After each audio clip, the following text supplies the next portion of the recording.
আসসালামু আলাইকুম, কেমন আছেন সকলেই? আশা করছি সকলে ভালো আছেন, আর আমি আলহামদুলিল্লাহ ভালো আছি।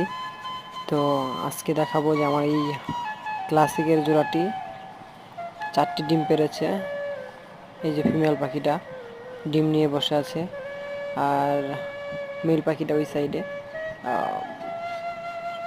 একটা লাঠিতে বসে আছে আর কি। তো যাই হোক, তো সবাই আমার পাখিটির জন্য দোয়া করবেন যেন ডিম বাচ্চা ভালোভাবে করতে পারে, আর যে ডিমগুলো পেরেছে সেগুলো যেন ভালোভাবে ফুটে বের হয়। সকলে দোয়া করবেন।